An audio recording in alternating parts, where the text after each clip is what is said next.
Engine 1 for car 1. Car 1's on scene. Assume in command. Give me a C.A.N report.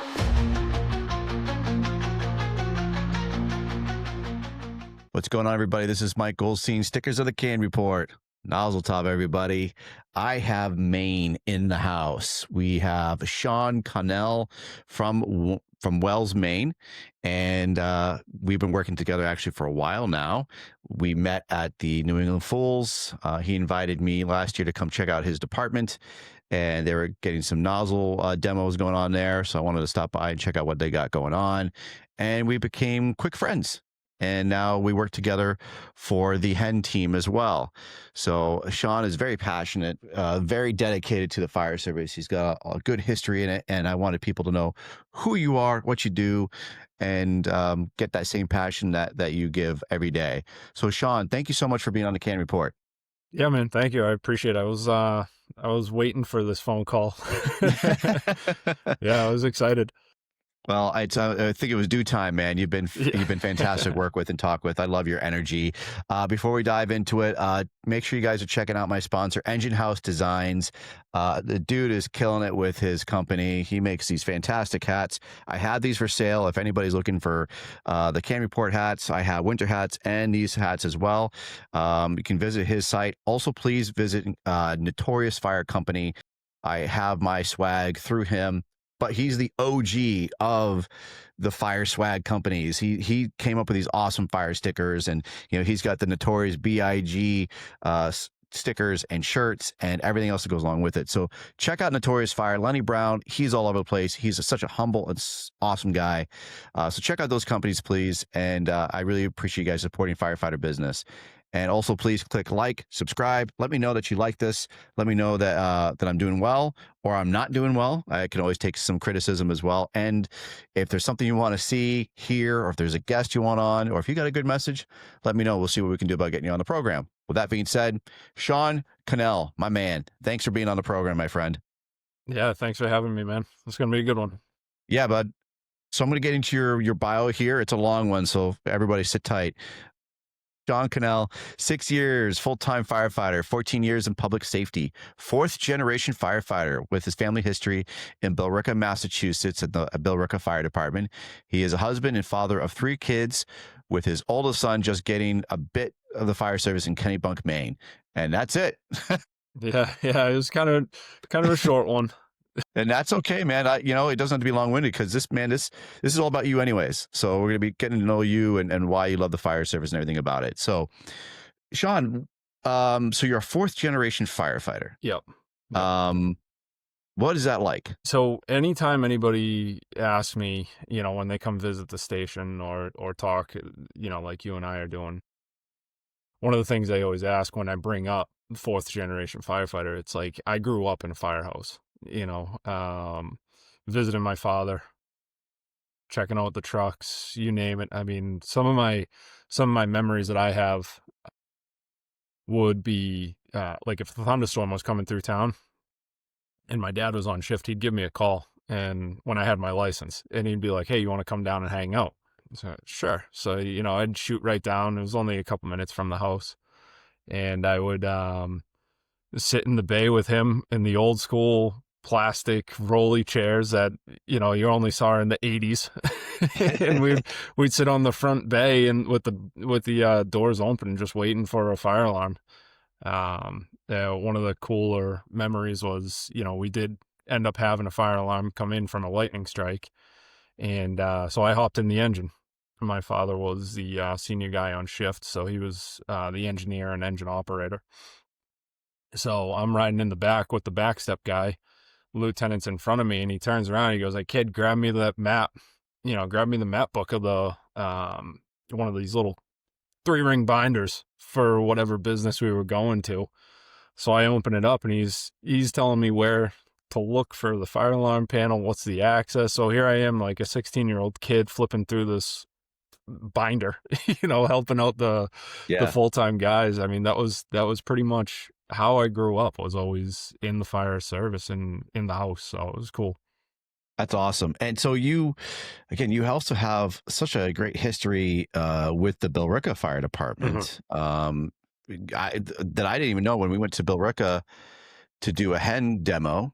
Yeah. Yeah. Um, like your grandfather's name is on the walls, Yeah.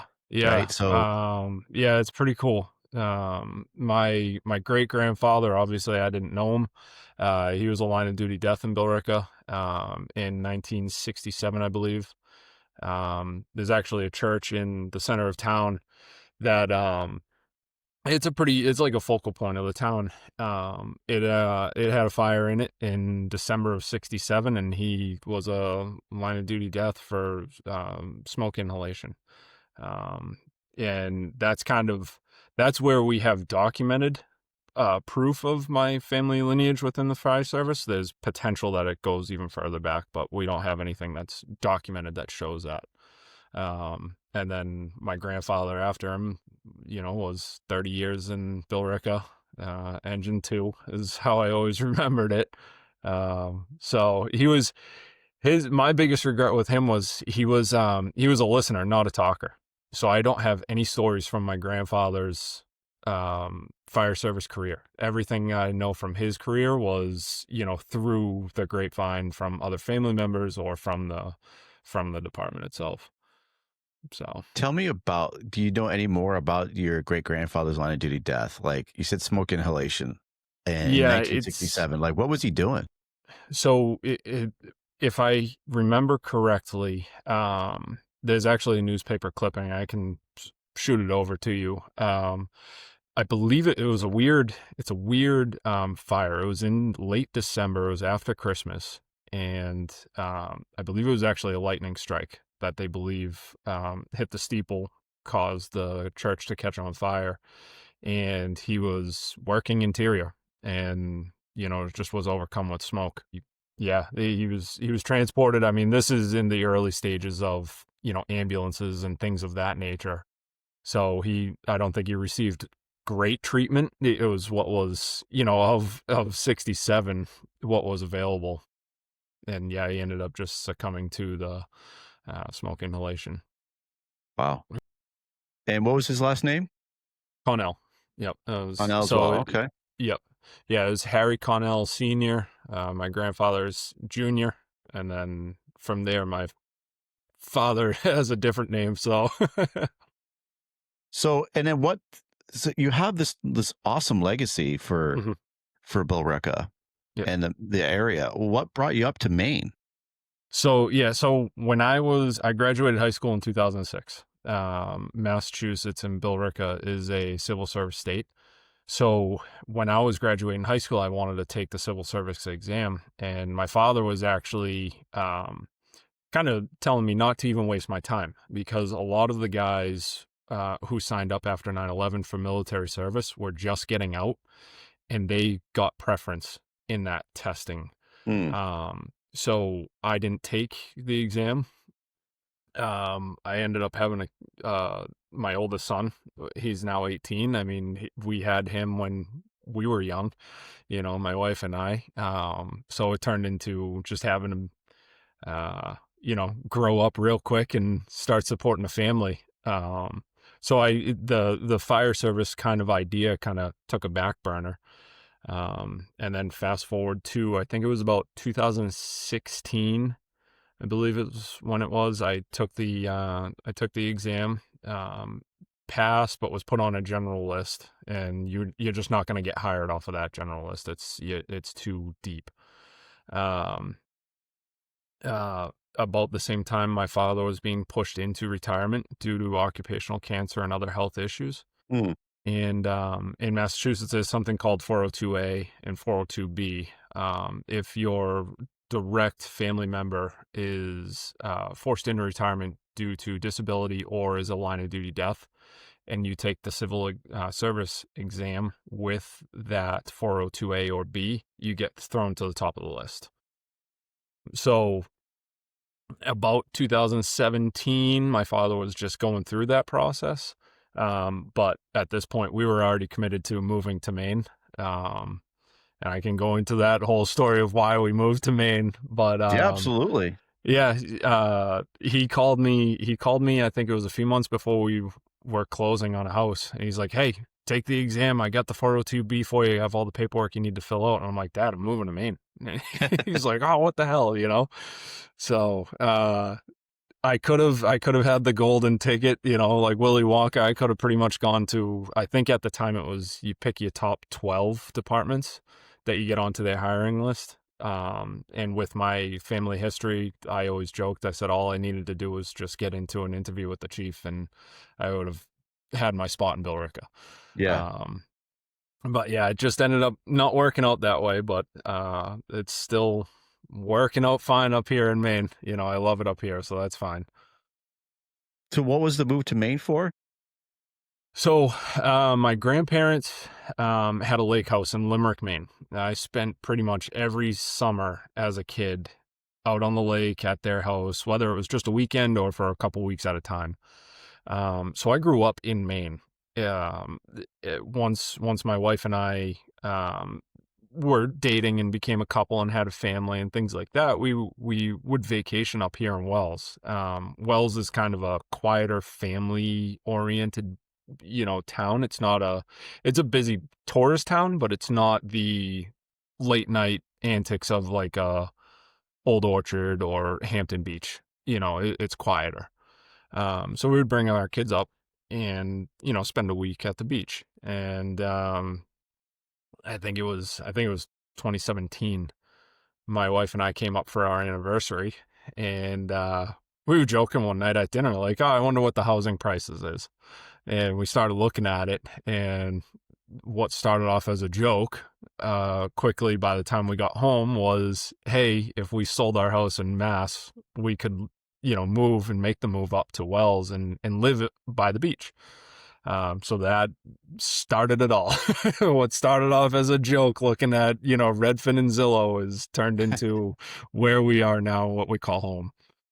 That's great. I've been to Wells many times. I love it. I think it's a great community. It's beautiful up there for sure. Now for Wells, your department, what do you guys run? How big is your department? So we run 4 shifts of 4 members. So a total of 16 full-time firefighters. A captain and 3 firefighters is how our shifts are made up.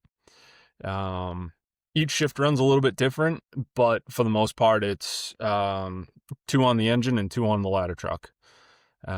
For my shift in particular, my captain has me sitting in the officer seat of the truck to kind of, as a senior firefighter on his shift, kind of being that officer in a sense for the truck company and setting that, you know, apparatus up for success on various calls. So, yeah.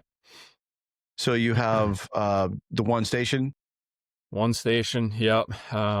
Contrary to popular belief, we do have a substation, but it is not staffed. It's kind of keeps our backup apparatus, other equipment, our call force wear combination department. So our call force uses that building as their meeting place and their training area for when they're not down at the main station. How many people are on your call force? That fluctuates.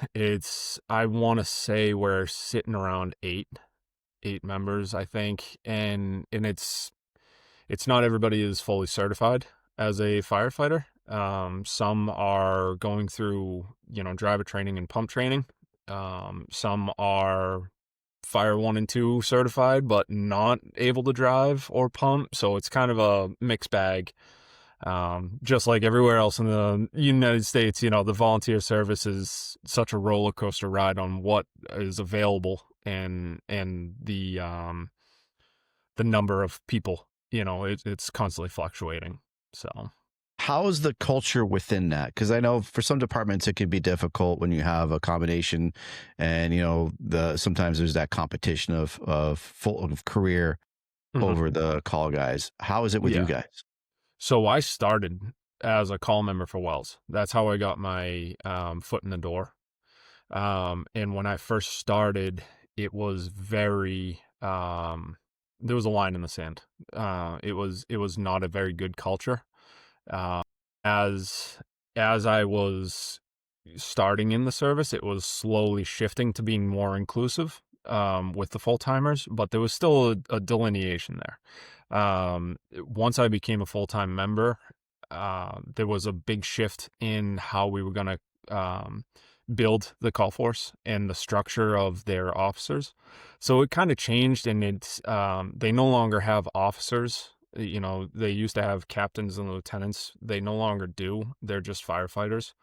Um, and the culture is good. I mean, for the most part, they are welcomed. You know, we'll do like storm coverage, we'll do recall coverage.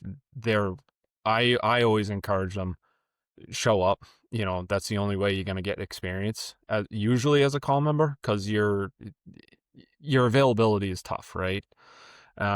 So if you're available to come in and be a body for storm coverage, come in. You know, you're going to learn how we operate. You're going to be able to ride in the trucks and go to calls and get that excitement. So it's a lot more welcoming now. It's just, it's difficult as the volunteer service is. It's, you know, the requirements to be able to do aspects of the job are hard. Our academy up here is 6 months long. So for, you know, somebody who has a young kid or has a family or a full-time job, it's that 6-month commitment is very difficult for I just wanted to help my community. Tough commitment to make. It is what it is. I don't think there's a fix to it. No, I agree. I think that the volunteer call culture is very, very difficult. And it seems like I've been reading more articles lately about that. It's been popping up about departments being forced to close and having to regionalize because they just don't have the manpower to keep it up. And it's very unfortunate that it's that way. And I hope it gets better. But like you said, I don't think it will. I think that it's just going to be an issue where it's going to fizzle out because you have, like you said, requirements now. Right. Some departments, you have to make a certain amount of calls. You can't just be on the list and just pencil up your name. You have to make up a certain amount. I saw a quick clip on Volley podcast. And they were talking about how you can't just show up after the fact of a call and write your name. Right. And you didn't do anything. And my previous department, we used to have that a lot where guys wouldn't show up, but they would show up way after the call and they would come to the station and they would write their name and then they would leave. Like you didn't do anything. You didn't even attempt to come to the call. Yeah, but they needed their numbers. They even said, like, I didn't care if I got paid, but I need to get, credit for it. So I show that I've been coming to calls. I just think it's cheating the system. But it is. And you got family and you've got, like you said, the academy is 6 months. Now, do you require your call members to have all those certs? No, but certain aspects of the job are going to require it, right? And I think that's an honest conversation I have with new call members, because a lot of them come in with no certification whatsoever. They just want to either pursue this as a full-time career or they want to just help the community. And I have an honest conversation, like, do you want to be a firefighter or do you want to just help with bringing trucks and pumping them? Because if you have no interest in actually, becoming interior qualified and doing that aspect of the job, but you want to drive the trucks and help pump, we don't need to send you to the academy. We can send you to the other classes, get you driver trained, pump trained. And, we joke, we have more trucks than we have people. So we'll always take the help on that aspect, but it's an honest conversation that people have to have when they come through the doors. What is your goal? What do you want to do? So I think it's fizzled out, dude. I think that the culture of it has definitely dwindled. It was like the American Fire Service was volunteer fire services, right? And when I first started, it was so rich. It was you were so proud. And we had, again, my previous department, we had a roster of 50 people that are all call members. I mean, that was 50 people on a roster, and the majority of them went to it. Out of the 50, I think we had 10 that maybe weren't as of active, but man, it was amazing. And it just watched it just drop year after year. And some had to do with differences within the department, management styles, leadership styles, and others was, time management. Some had to move out of town, moved out of state because living is so expensive. and then you throw your requirements on there that you have to go to so many calls. I think for us it was like 10%, Right. and then you have to get your fire 1, you have to get your fire 2, and Yeah. there were pretty strict standards that we had, but we had that pride though. If you're going to be on this department, you're going to be the best. They Right. were like, our neighboring departments they depended on us. They knew when we were coming, they were going to get, the best of the best. And, Right. but man, that dropped drastically. And I see it Yeah. across the states, man. It's hard to keep up especially in this day and age. I mean, the economy is difficult. Yeah. Right, you have to work more. I mean, even us as career Yeah. firefighters, we got a lot of side hustles, Oh, yeah. to Yep. to to afford things now. Yep. Yeah. You and I got our own side hustle. Yeah, But yeah, absolutely. I think there's like my theory on it too is, you look back in the history of the volunteer service, you'd have guys walking around with pagers on, right? And it didn't matter where they worked. I joke and I use you worked at Hannaford's or whatever food store, your pager goes off, you would look at your boss and say, "Hey, I gotta go." And they'd say, "Yep, go do what you gotta do. Come back when you're all done." Now, jobs are like, "No, we got you for 8 hours. Your hours for 8 hours. You're not gonna leave." So I think that also plays a part is just like you're saying, the culture itself, right? But it's also the culture of the full-time positions that these volunteers have in order to support their families. It just doesn't allow for it that much. No, I I think think it's you're going absolutely right. away. As our culture has changed with it, I think also, like you said, the employers have changed with it as well. Because Yeah. it was back in the day, if you're a volunteer or a call member, like a lot of employers, especially within your own town, they knew Right. because they Right. relied on it. So, oh yeah, Yep. you got to go to a call. Yep.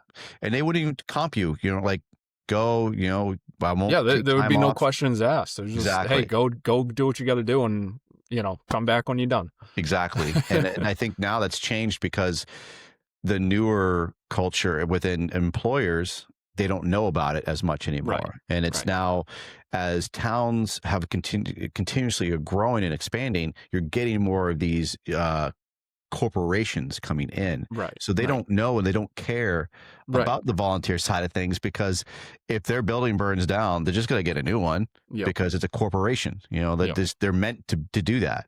Right. When Right. you have the box stores move into your small bedroom communities, they don't care that you're a Yeah. firefighter for your community, because Yeah. they're It's just going to get another bill. It doesn't matter. yeah. It's the Exactly. almighty dollar. So yeah, Yeah. I think, Exactly. right. I think it's Yep. definitely changed a lot, and I think it's just the culture in general. It's not like the brotherhood's dead. I'm not saying anything like that. No. I think No. the No. economy and the way the towns have been growing so rapidly, and our economic times have made it very difficult for volunteers to do the job as a volunteer firefighter. And they're extremely proud. You see the volunteers, like you said, man, they walk around with their pagers on their hip. Yeah. They can be 5 states away and they still Yeah. have a pager on their Yeah. hip. Yeah. And I was guilty of that too, because I forgot it was on there, Yeah. so I'd Right. carry my pager on the hip. But it was a pride thing. Like, you want everyone to know that you're a firefighter and For you got sure. your pager. For sure. Yeah. There's no difference to us walking around with a Maltese Cross T-shirt on. Yeah. Like it's the same. It's the same thing. Yep. I always thought it was funny whenever you'd see full timers making fun of volunteers with radios and pagers and stuff, and it's like, whoa, hold on, there's a hard charger in here. It's like, as you're saying this, you're wearing like a thin red line shirt. Yeah. You're doing the same thing. Yeah, we're all doing the same thing. And Right. I drive my family crazy. I've done it less now, but I try, because I think there's a good fine line too. You got to cut away. You got to, when Yeah. you're with your family, turn the pager off, or, turn the phone off, turn the alerts off. And I would be glued to my phone listening to calls coming in. I'd be vacationing somewhere else, and it sounds like a big ripper's going on. I'd take my phone, I'd be listening. We're at dinner, and Right. the phone's right here, and like, what are you doing? I'm like, shh, I'm listening to a fire. And like, they're like, you're not going to it. I'm like, I know, but I want to hear what's going on. Right. You can't help but, want to be glued to it. And the same thing with volunteers at career. We all love it. Yeah. We can't help but listen and want to be for a part of sure. it, and For sure. so yeah, it's definitely a different age. And so now you also, we're both New England Fools. Mm-hmm. Yep.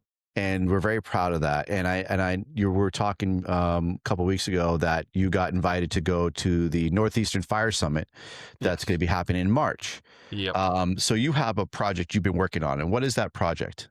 So it's called, the title of it is Under the Helmet. It was it started off as quite literally as a Google search, and which quickly ran me right down the rabbit hole. Love those. But it really, all it is just the mindset of firefighters and the comparison or correlation of high level athletes and military members. And like I said, it was a rabbit hole. I Google searched a question, clicked a few links, did a little bit research, and then it was just consumed me for probably the better half of, I want to say, since May or June. Time. It's been and it's been a lot of research. What is cool is I was inspired by who I saw out at FDIC, guys I follow, like podcasts, Jeremy Donch, Mickey Farrell. Those guys were really kind of like a catalyst for me as far as inspiration, because I liked their message. And I just kept asking myself, I'm like, why do we always reference athletes? Why do we reference the military? Even myself, I'm an instructor in the academy up here, and I would reference random things about sports, to try to drive home the message to the recruits. And I just kept asking myself, I'm like, why do we do this? Because it's everybody in the fire service. It's widespread. It doesn't matter where you're from. Refer to athletes or military. And I was like, what the hell do we do this for? So yeah, it started that, and it has been it took off on me, and I'm excited. I gotta confirm with Rusty that I'll be speaking, but I think it's ready to do it. All right. So yeah. Well, you've been working on it long enough. Yeah, exactly. Yeah. So the presentation again is about the correlation of athletes and the fire service, correct? Correct. And I love that topic, and I know that Jeremy has spoken about that before.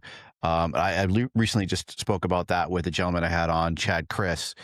He played minor league baseball, and he played college baseball, and I think there's a strong correlation with it, dude. I think that if you've never been on a team, and then you go into the fire service, especially if you've been kind of like an introvert and you've never been part of something bigger than yourself, it's very difficult to understand what it's like to be a part of a team and to work together and support one another. And as we always say, you're only strong as your weakest link.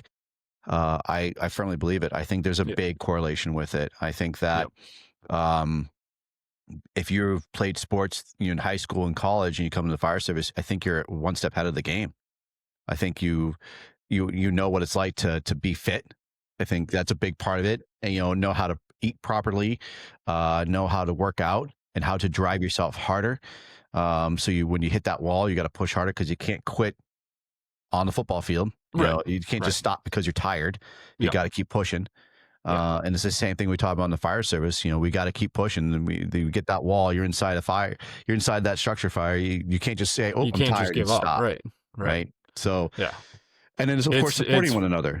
It's pretty cool, because I didn't know what I was going to get into. I didn't know if there was a correlation. I didn't know if it was just going to be completely trash, and just how I perceived it.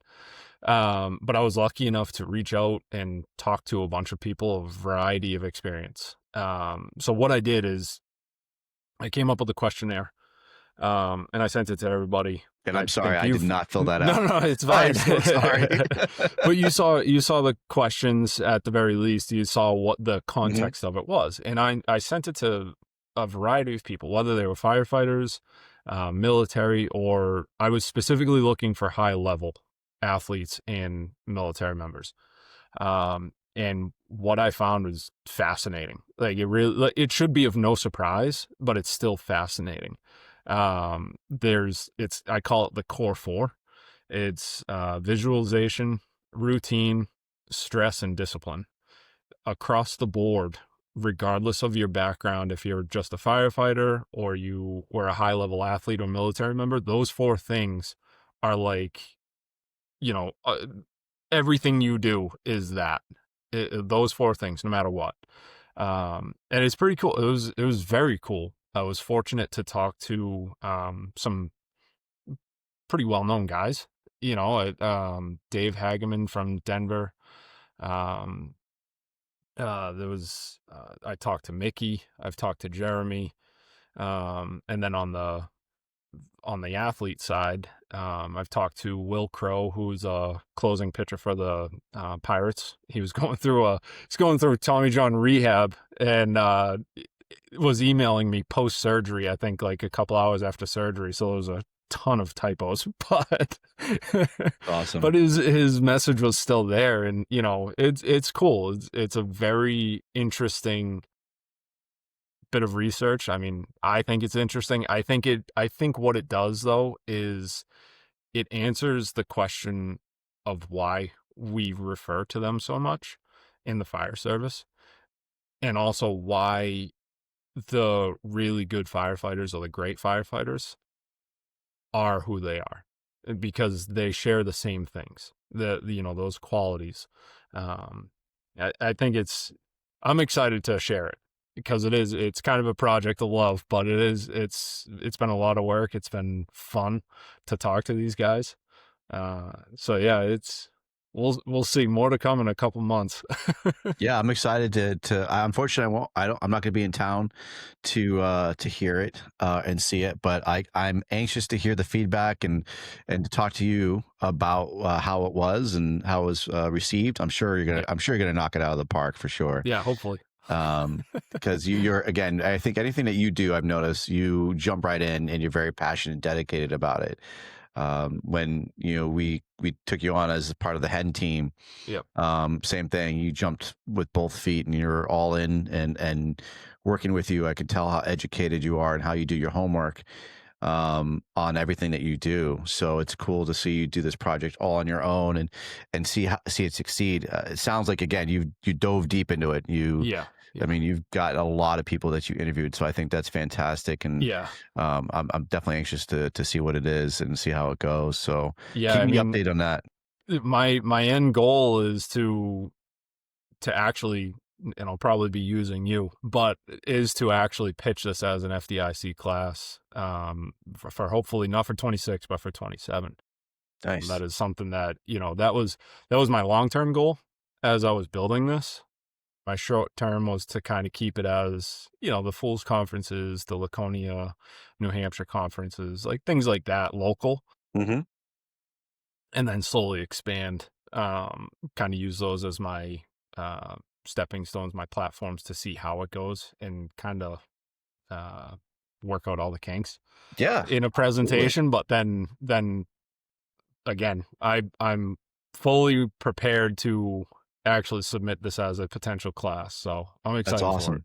Yeah. Good for you. Yeah. Anything worth doing is worth doing well, right? Like, absolutely. You got to put in your time. You got to dedicate yourself. And yeah, I've been having a lot of, because you got to think about that too. Like to get on a little tangent, you got people that say, well, it's not going to be worthy of that. Or, like don't try to shoot for the stars. You're missing the moon or whatever. Yeah, right. Man, it can be difficult. The road is not easy, but then that's why not everyone takes that road, right? So right. I think it's fantastic that you are trying to really stretch beyond your comfort zone. Yeah. Well, that's where the growth is, right? What's that? I said that's where the growth is, right? That's where it is. Yeah. Once you get uncomfortable, that's when you start learning. So exactly, you got to get out of that comfort zone, and it's you learn a lot by yourself when you're going down those roads that people don't travel, dude. And again, my hat's off to you for that's your goal, man. I know you're going to achieve it. It might not happen the first time. And I had some great conversations with Nate Sturm. He's a chief out of Popka, Florida, and he talks a great deal about failure and that, you have to learn through failure. Like it's not going to happen the first time or second time. Rob Fisher, he's not going to FDIC this year. His stuff didn't take. And, he's not angry. He's not mad.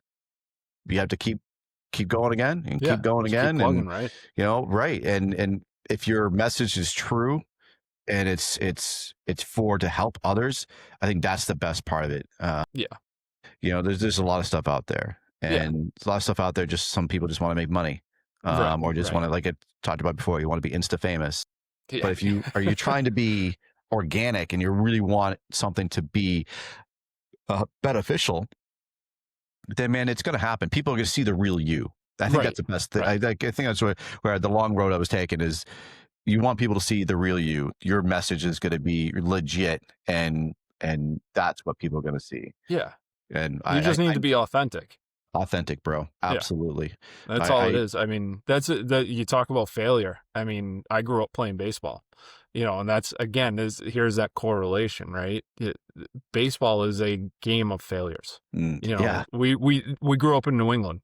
The best hitter in history was only able to hit 4 out of 10 in his career. You know what I mean? So that is a failing grade, but it's the way the sport is teaching you to accept those failures. It's okay to strike out. It's what are you going to do at your next step at? And so for the fire service, it's the same thing. It's all right if you screwed up. Okay, you didn't pull the hose the right way. What are you going to do? You got to correct the mistake and learn from it. And hopefully you train on it so it doesn't happen again. But you got to learn from that failure. You're doing something perfect every single time isn't going to teach you anything. Yeah. So I love it. No, you're absolutely right. I mean, you can't get down on yourself for failure. So whether you're submitting for FDIC or any other conferences or lectures or whatever you want to do in life, or just trying to get the job that you want, you might not get it the first time, you might not get it the second time, but that it just shows your drive and dedication. I mean, people see that too, right? Like if you're applying, for anybody's out there applying for jobs and you have a dream job you want to get, a dream fire department you want to get on, and you're not passing those oral boards, don't get down and quit. Right. Show them that you want it, right? Like keep driving. They're going to see it. So anybody out there that's trying to do these things, whether you're trying to do classes or you're trying to get on the job somewhere, people will see you. And if you quit after the first failure, they're going to see that too. So Absolutely. Keep pushing, keep driving, and ask those questions too. And that's the thing we talk about, being in the uncomfortable positions. Some of the most uncomfortable things to do is ask. Right. Why didn't I get the job? Or why didn't I get accepted at this lecture or this conference? Yeah. And you want the honest answers so you can actually improve yourself. That's, again, people see and they go, well, Sean, man, he really wants this. He's been asking questions of why he didn't get it and what can he do to improve on it. So those are the hard talks. Yeah. And it's the, it's the message I give to a lot of the recruits that I'm teaching in the academy is exactly that. Like, your character in everything you do needs to be no quit. I don't care how difficult, cutting a roof prop is with just a flathead axe. You got to do it, because if you're going to be on that roof in your community and the saw fails, you need to still perform that task. If I go down and you're the one helping me out inside of a fire, I need you to not quit.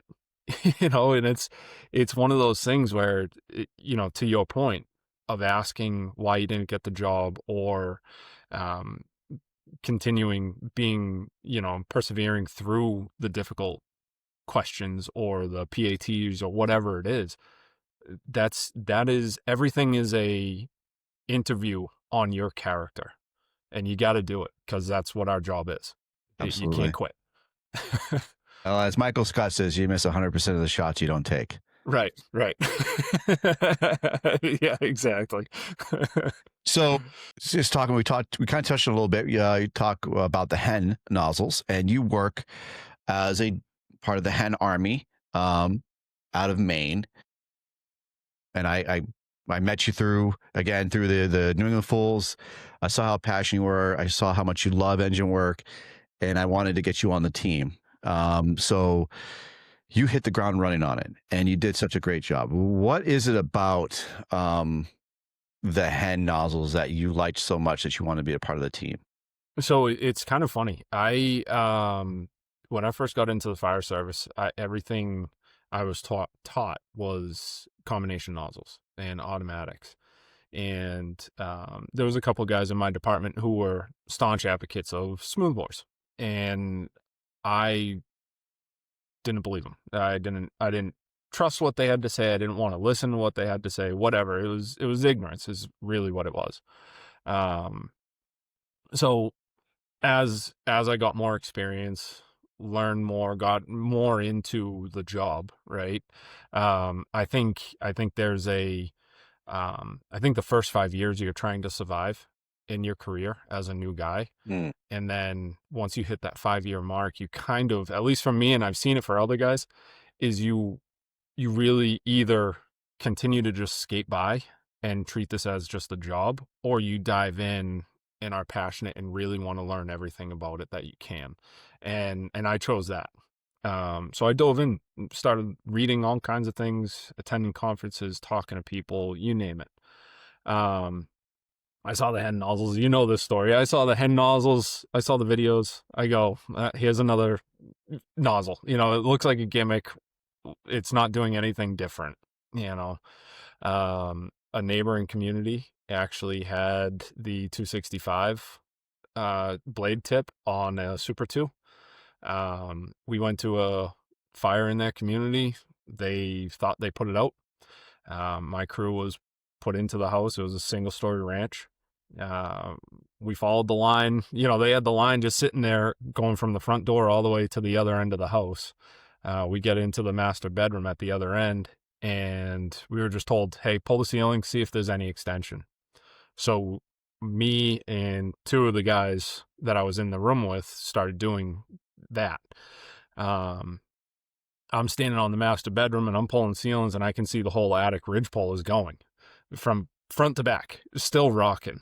And I was like, oh crap, this is not even out.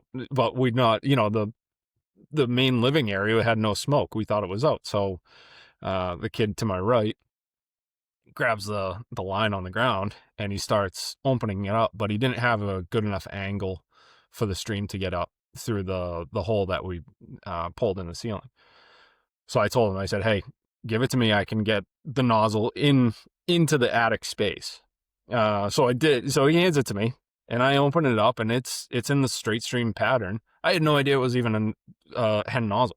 I just was like, okay. I didn't even know it was a 2-inch line. I'm just like, here's a hose, here's a nozzle. Let's get some water on the fire, right? So I open it up and I'm like, okay, this is a smooth bore. It is what it is. The kid at the foot of the bed is looking at me. He goes, hey, that's a fucking hen nozzle. Open it up. And I was like, okay. So I didn't even know how this thing worked, but I just, based off of the way I was experienced with combinations, I just turned the nozzle, right? That front tip. So I clicked it over and it turned it into a nice horizontal blade pattern. And it took 2 passes and the whole attic was out. And I shut down the line and I looked at the kid because he knowledgeable on it. And I looked at him and I go, all right, I'm sold. Like, okay, now I understand. It makes sense, So when you got on board with the company and reached out to me on it, I was like, hell yeah, man. I'm a firm believer on this because I actually got to see it firsthand in an actual fire, and that, most of us, I think across the country, honestly, within the department in the company doesn't necessarily have that experience of a real world, hey, we actually put this thing to use.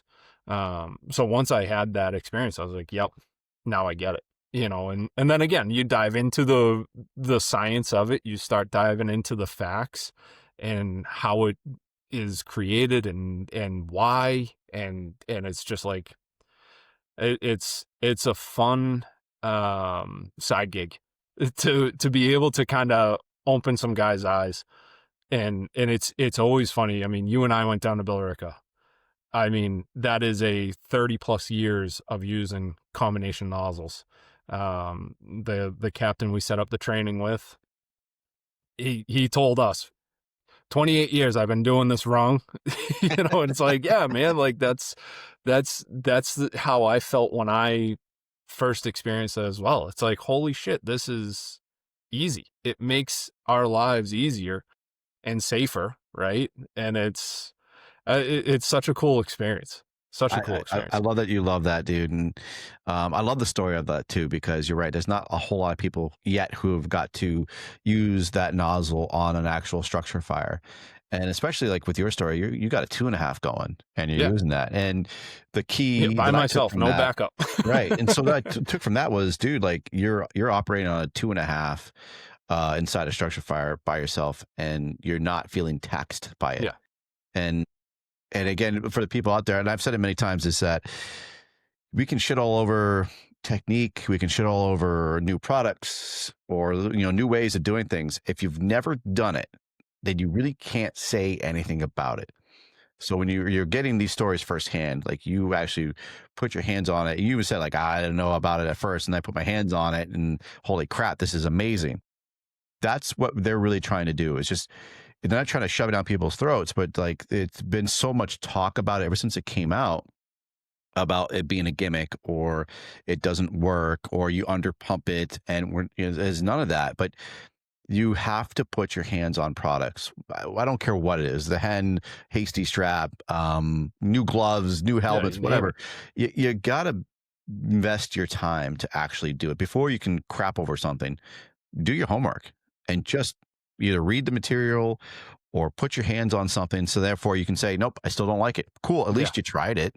Yeah, And then you can exactly. actually give an informative feedback on it, that I tried it, I didn't like this, or I didn't like that. Cool, at least you gave it a shot. Yep. But I Yep. love that you, like you said, like you had the 2.5, and it was not cumbersome. It wasn't No. physically taxing you, and that was the biggest thing I noticed as well. Like my first year going to Dadgum, Dadgum, we were at Bears of the Oath, and we were using that nozzle. We were using the head nozzle, and we're doing live fire. And the biggest complaint people had was it was putting the fire out too fast. Like the evolutions were getting cut short because we are just knocking it down so quick. Yeah. And it was very easy to use. As me and Brian and Rondu, another hen rep, and we had an awesome time flowing water with those nozzles in that training. And those fires were pretty hot, and those nozzles were knocking it down real quick, and it was easy to advance inside and actually knock down those fires. So Yeah. it's a great product. I think I love the knowledge behind it. I love the data. They're constantly making sure they're putting numbers out there. And you got, like Dennis Laguerre, like he's the man when it comes to water hydraulics and putting out that data. Like, he's like, I always say, he's the mad scientist of water hydraulics, right? And he does a great job with it. And Ray McCormick pushing it, and with his experience and his knowledge, and Eric Gita. I mean, you have really good people behind that product because they believe in it. Right. And I think that's the biggest thing. If it was crap, you really wouldn't get those people behind it. So. Right. And one of the coolest things too is being able to talk to those guys. Like I joke to one of the guys at my department who, loves McCormick. He was kind of starstruck when he met him at FDIC. Like I get emails from Ray. I've gone back and forth with Ray regarding this nozzles and questions I have. I had an hour-long phone call with Eric Gita. Like I had no idea that was going to be where my path, when you asked me, hey, do you want to join this? I'm like, yeah, absolutely. It sounds like a good side gig, doing fire stuff, flowing water. Like there's no negative to it, but I didn't expect one bit that I was going to be able to have these conversations with, living legends legitimately of the fire service. And it's like, who the hell am I? I'm a guy from Maine. No, you could throw my picture on the wall. Nobody's going to pick me out of out of that lineup.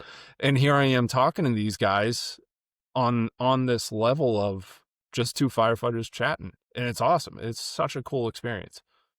And I think that's cool is also, they're the same way though. They're just like, we're just guys that love flowing water. Like they don't think of themselves that way, but you always have to be cautious too with that the caveat to that is that we can't get stuck on the names of something, right? Because I mean, you've got athletes that are out there, that they just make money off of product, right? And so it's the same thing in the fire service. Just because if you have a big name backing it, it might be crap, right? Because you might give whoever they're paying to promote it, they're getting paid to promote it.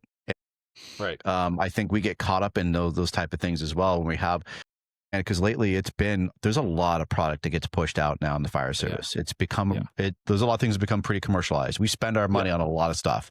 How many Hats, Halligans do we have? t-shirts, right? We got so many different I mean, Halligans. seriously, like we have 1,000 different Halligans. Mhm. The standard Halligan has been the same for decades, and it's worked fine. But everybody needs to come up with a new version of it, a new length, Right, 'cause they collapsible. You know, it's like, why get good Right. with that one? You know? Absolutely. But that's the thing is that, so who is selling some of these things? Are you buying the name and the image and logo, or are you buying a good quality product? And so with like the hen nozzles, you're buying a good solid product because you had the people that they employ are very knowledgeable to make sure it's a good product. They're not just pushing their name and say, hey, you know, it's because Ray signed off, put his name on it, so therefore it's good. There is the data behind it, Right? and he's backing it because it is a solid product and it does beneficial work for us in the fire service. Yeah, and I mean, you and I, the couple demos we've done for departments, the way I like to set up mine is always do a side by side. Whatever nozzles you are using, pump it at that operating pressure that you guys are going to pump it at, and we'll throw another line out there with the hen nozzle, and we'll do a side by side, because that's where, to your original point of getting your hands on it, you're not going to get a better comparison if you just throw any nozzle out there, any tool, any extrication, you know, whatever.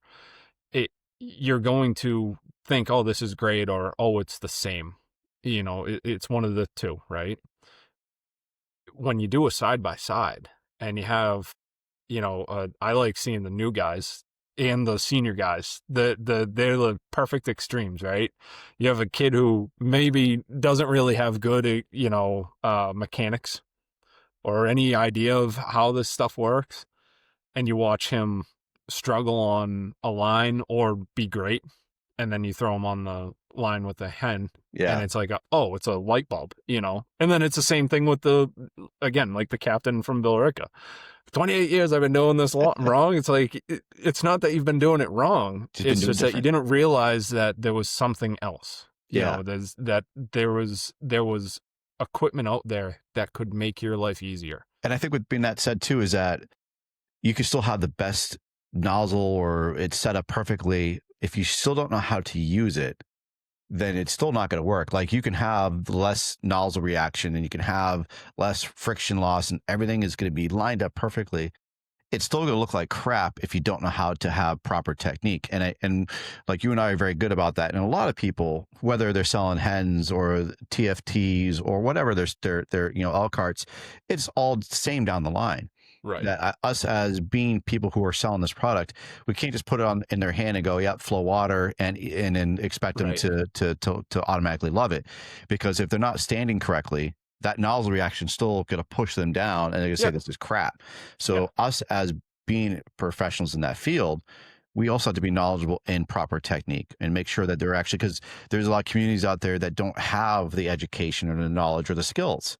And so when we come to them, I love to be able to show them some of these not newer techniques, but more efficient techniques, you know, and I think you have to know the product and how it's used, but also how to actually handle a hose line. Because I've watched it where they open it up and they automatically get knocked back. Right. Well, it's because they were standing inappropriately, right? Like, I think it's our due diligence to also step in as being instructors to say, here, let me show you a little bit of an easier way. It's going to make this nozzle work a lot better for you with any nozzle. Exactly. So, and that's the thing, right? You could have a crap nozzle, or nozzles, I shouldn't say crap. You can have a nozzle that's not paired correctly with your hose, right? And it's going to have a violent reaction. It's still going to be very difficult. But if you can have a proper technique to overcome that, it's going to be not as efficient as you're trying to advance with it. But if we can show them, hey, I know you don't have this nozzle right now. I'm going to show you how to work with this current package that you got. Right. So that way, when I walk away, I feel a little bit better that I'm not leaving them like still struggling. Yeah, absolutely. Because I think that's what, you know, it's not just, I mean, for our position, we're not selling the nozzles, so that makes it a little easier to have those conversations for sure. Right. We don't make commission off it. We're in the field. We're not making commission. But I treat it as like a training opportunity. If I see, to your point, if you see a new person struggling with opening and closing the bail and they're kind of just getting their ass kicked by it, well, hey, stop what you're doing. Let me teach you a couple of things here, because when I leave, you still have to do the job. And if I can give you a little tip that is going to make your life easier or safer within your department, then I'm going to do that. I don't think it's right to just walk away and be like, oh, that guy sucks. Like, I'm glad I don't work for that department. It's not the right way to do it. That's not who I am. Mhm. I want to instill something that I've learned, because either somebody has done that for me or they haven't done it for me, and I don't want to do that to them. Yeah, absolutely. I think that's key, is that we always wanted to make the fire service better. Leave it better than you found it. It doesn't matter if I'm doing demos, if I'm just there as just watching the fire department. It's hard. Like, if I'm just there kind of just watching other trainings and I'm not really a part of it, but if I see a technique or if I see somebody who's really struggling and nobody's correcting it, like after like maybe a good solid minute or so of telling myself not to do it, I can't help. I'll like, can I just show you something real quick? And because people did that for me. And it was very, very helpful. I always appreciate someone coming in and going, hey, I'm going to just correct this one little thing. I'm telling you, you're going to really like it. And then they do it. Well, it's like a light bulb. It absolutely is. You actually see it in their face. They're like, oh. I know. Like, that, like, that is what's so go. fantastic. And that's why I think we both really enjoy teaching, because we're not making a lot of money off of it. It's it's another side hustle. It helps to give us a little extra money, but honestly, that's the biggest thing for me, is when I have a student and I see the light bulb and their eyes go wide and they are just so appreciative of that little extra step that you took to make them better. And it's literally, and I always make sure I always tell my students that I didn't come up with this. This is not me. I learned this from so-and-so, and I'm bringing it right back to you guys because it helped me. And I get to apply that, and they had the same reaction that I did. That's what makes me so happy, is like, I absorbed that knowledge, I gave it to them, and literally that person just had that same reaction of finally getting it after months of struggling. And it took one person to go, hey, let me show you something a little bit different. And they go, man, I wish I knew that weeks ago. Yeah. And it's such a cool experience as like an instructor when you can do that, because it allows them to build as a person. This is what I've found, is it allows them to build as a person, to be able to ask, hey, is there, am I doing this wrong? Can you show me how to do it correctly? Or how to accept criticism? Because a lot of it, you're going to face criticism like crazy. It doesn't matter where you are. You and I will go to a mutual aid fire and name a department, and we're going to sit back on that fire ground and go, geez. And it doesn't matter, because those same guys are going to do the same thing towards me in my community. But how do you react to it? Do you throw up a wall and say they don't know what they're talking about? Or do you look back and kind of reflect and go, hey, you know what? Yeah. I need to learn how to do this, or I need to do better at that. So as an instructor, I think that's such an important piece of that, is to teach, them to learn how to accept criticism and have a little bit of reflection and say, hey, I could do better. How do I do it? Yeah, absolutely. And that's why I love going to trainings. That's why I love going to conferences, because I'm there asking that same question. How can I be better at this? How can I do this better? And you can't go to, especially as us, going to the trainings is not about showboating, and it's not trying to be seen. I'm spending good money. I'm spending my own money want to go to be educated by people who have been doing this longer, or have developed a lot more energy and time than I have to teach us. Anybody going to conferences or trainings, that's the biggest thing, is you got to have an open mind and ask the questions. Just you put yourself in the shoes of the other students. How can I do this better? I love, you can't, honestly, just can't learn enough about this job. There's so many different ways to do it. There's so many great techniques out there, but also vet the process as well, right? Like there's, man, you got a lot more training groups out there, and some are good and some are not so good. And you have to vet your instructors. You have to vet those conferences and those training cadres.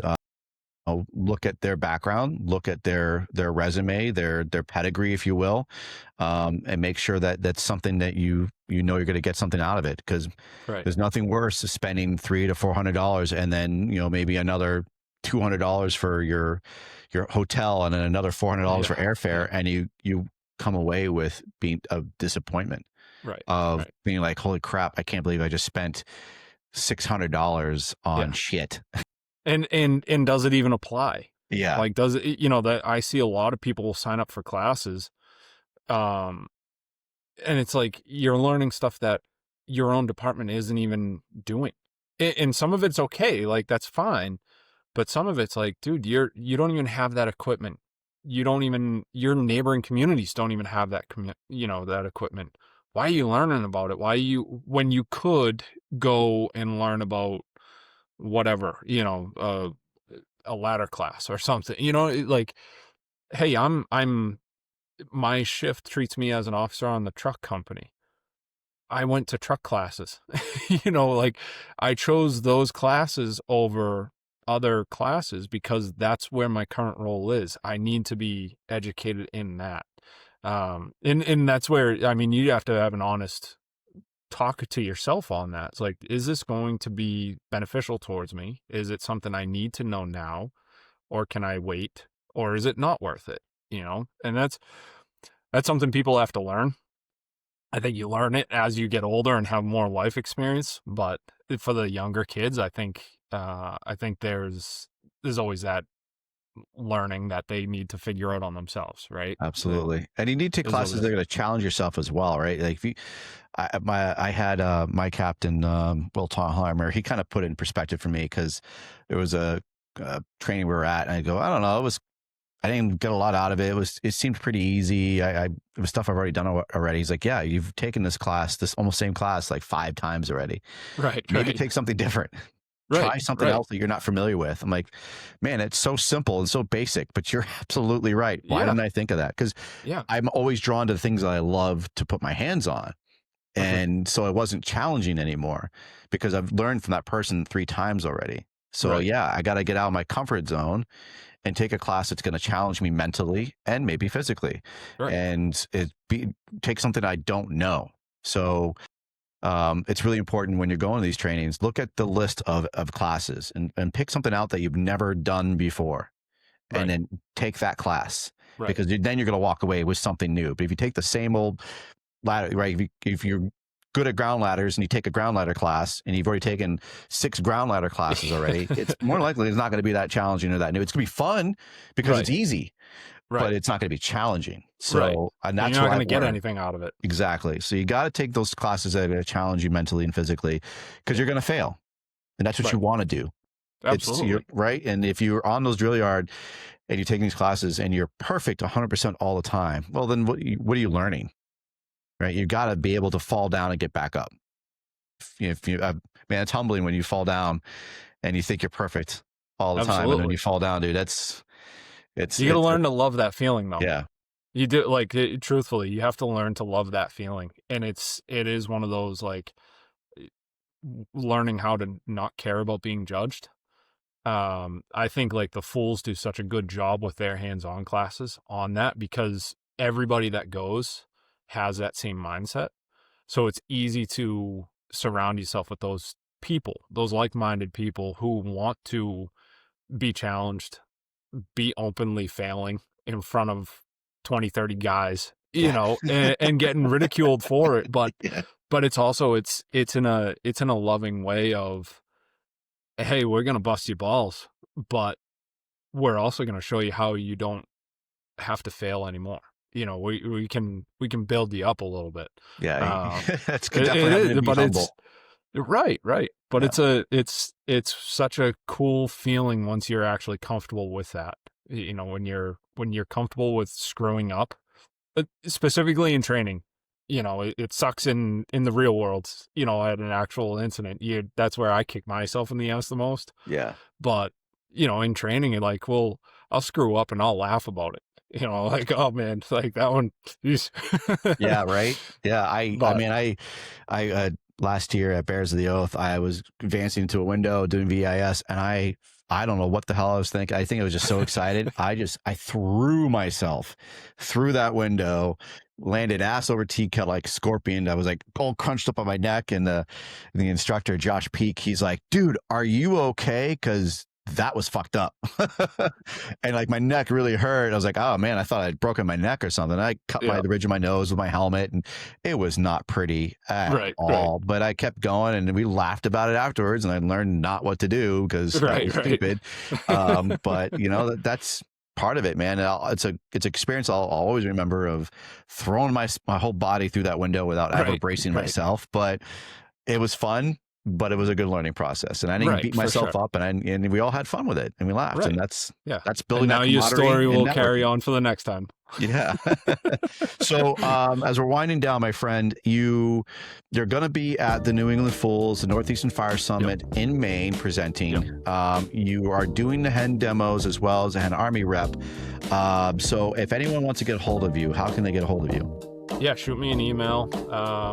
I can give you my email. I can say it if you want. Say it if you want it, buddy. It's sconnell88@gmail.com. Feel free. I'm actually, part of my presentation is going to kind of basically be an open invitation. If anybody wants that questionnaire to answer for themselves and shoot it over to me, I mean, like, fill my inbox up with as much data as I can get regarding this.